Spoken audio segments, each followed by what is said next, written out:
Hello everybody, welcome back to Initial Solution.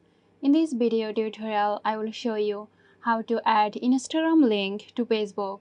So let's start the video.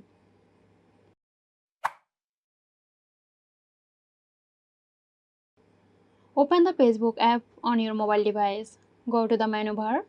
Then tap on your profile picture or your name to access your profile.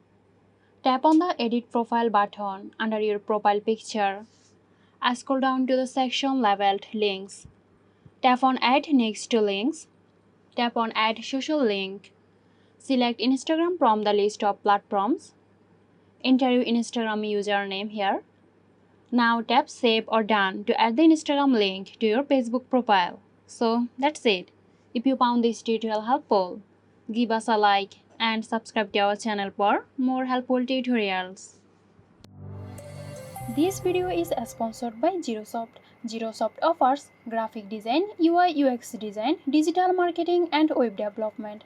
Elevate your brand with Girosoft today. For more details, check the description box.